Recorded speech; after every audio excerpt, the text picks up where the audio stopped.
ಮೇಲಾಧಿಕಾರಿಗಳಿರ್ತಾರಲ್ಲ ಅವ್ರು ನಮ್ಮನ್ನ ದ್ವೇಷ ಮಾಡಿದ್ರೆ ಅವಾಗ ಏನು ಮಾಡಬೇಕು? ನಾನು ಹೀಗೆ ಒಂದು 2 ದಿನಗಳ ಮುಂಚೆ ಹೀಗೆ ಆಲೋಚನೆ ಮಾಡ್ತದೆ.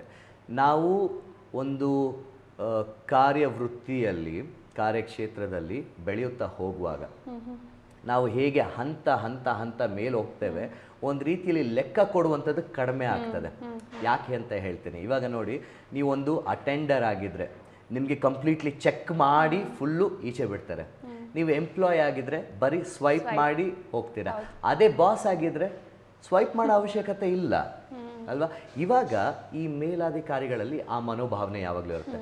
ನಂದೇ ಕಂಪ್ನಿ, ನಾನು ಓನರು, ನಾನು ಯಾರು ಕೇಳಬೇಕು, ನೀನು ನನ್ನ ಕೆಳಗೆ ಕೆಲಸ ಮಾಡೋನು ಅನ್ನುವಂಥ ಭಾವನೆ ತುಂಬ ಜನರಲ್ಲಿರುತ್ತೆ.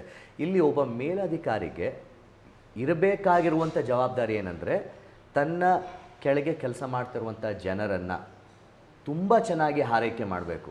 ಯಾಕೆಂದರೆ ಅಲ್ಲಿ ಆ ಉದ್ಯೋಗಸ್ಥರಿಲ್ಲ ಅಂದರೆ ಈತ ಏನೂ ಮಾಡೋಕ್ಕಾಗೋದಿಲ್ಲ ಅಲ್ವಾ?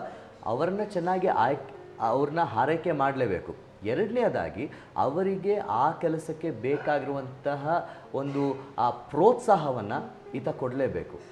ಜೊತೆಗೆ ಆ ಒಂದು ಕೆಲಸಕ್ಕೆ ಬೇಕಾಗಿರುವಂಥ ಶಿಕ್ಷಣವನ್ನು ಈ ಥರನೇ ಕೊಡಬೇಕು. ಯಾಕಂದರೆ ನೀನು ಇದನ್ನ ಚೆನ್ನಾಗಿ ಮಾಡ್ತಾ ಇದೆಯಪ್ಪ, ಇದನ್ನೇ ಮುಂದುವರ್ಸ್ಕೊಂಡು ಹೋಗಬೇಕು, ಇದೆಲ್ಲೋ ಸ್ವಲ್ಪ ನೀನು ಈ ಥರ ಮಾಡಲಿಕ್ಕೆ ಪ್ರಯತ್ನ ಮಾಡು. ಆದರೆ ಇಲ್ಲಿ ಆಗ್ತಾ ಇಲ್ಲ ಅದು. ಸಾಮಾನ್ಯವಾಗಿ ಮೇಲಧಿಕಾರಿಗಳಂದರೆ ನಾನು ದೊಡ್ಡವನು, ನೀನು ಚಿಕ್ಕವನು, ನಾನು ಹೇಳ್ದಂಗೆ ನೀನು ಕೇಳಬೇಕು ಅನ್ನುವಂಥ ಚಿತ್ರಣ ಇರುತ್ತೆ. ಇಲ್ಲೂ ಸಹ ನೀವು ಅವರು ನಿಮ್ಮನ್ನ ಇಷ್ಟಪಡಬೇಕು ಅನ್ನುವಂಥ ಸನ್ನಿವೇಶಕ್ಕೆ ತೆಗೆದುಕೊಂಡು ಬರೋಕ್ಕೆ ಸಾಧ್ಯ ಆಗೋದಿಲ್ಲ. ನೀವು ಅವರಿಗೆ ಒಳ್ಳೆ ರೀತಿಯಲ್ಲಿ ಅವರಿಗೆ ಗೌರವವನ್ನು ಸೂಚಿಸುತ್ತಾ ತೋರಿಸುತ್ತಾ ನೀವು ಕೆಲಸ ಮಾಡಿ. ನಿಮ್ಮ ಕೆಲಸದಲ್ಲಿ ನೀವು ನಿಷ್ಠೆಯುಳ್ಳವರಾಗಿ ಮಾಡಿ. ಕಷ್ಟಪಟ್ಟಾದರೂ ನೀವು ಕೆಲಸ ಮಾಡಿ, ಆಯಿತಾ? ಅದರಿಂದ ಅವರ ಭಾವನೆ ಬದಲಾದರೆ ಒಳ್ಳೆಯದು. ಅಕಸ್ಮಾತಾಗಿ ನಾನು ಓನರು, ನೀನು ಕೆಲಸದವನು, ನನ್ನ ಭಾವನೆ ಬದಲಾಗಲ್ಲ, ನೀನು ಎಷ್ಟೇ ಒಳ್ಳೆಯದಾಗಿ ಕೆಲಸ ಮಾಡು, ಎಷ್ಟೇ ಕಷ್ಟಪಟ್ಟು ಕೆಲಸ ಮಾಡು, ಎಷ್ಟೇ ಪರಿಶ್ರಮ ಆಗಿ ಕೆಲಸ ಮಾಡು, ನಾನು ಬದಲಾಗಲ್ಲ.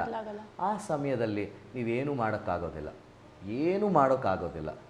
ಪರ್ಯಾಯವಾಗಿ ಯಾವುದಾದ್ರೂ ಕೆಲಸ ಇದೆಯಾ, ಅದು that will be a last resort. ಅಂದರೆ ಕಡೆಯದಾಗಿ ಆಯ್ಕೆ ಮಾಡಿ. ಇದೆಲ್ಲ ನೀವು ಪ್ರಯತ್ನ ಮಾಡಿದ್ದೀರಾ ಒಳ್ಳೆಯವರಾಗಿರಲಿಕ್ಕೆ, ಸರಿಯಾಗಿರಲಿಕ್ಕೆ, ಸರಿಯಾದ ರೀತಿಯಲ್ಲಿ ಕೆಲಸ ಮಾಡಲಿಕ್ಕೆ, ಆ ಒಂದು ಪ್ರಯತ್ನಗಳನ್ನು ಮಾಡಿದ್ದೀರಾ. ಅದೆಲ್ಲವನ್ನು ಮೀರಿದ ನಂತರವೂ ಆಗಿಲ್ಲ ಅಂದರೆ ಪರ್ಯಾಯವಾದದ್ದನ್ನು ನಾವು ಹುಡ್ಕೊಳ್ಬೇಕಾಗುತ್ತೆ.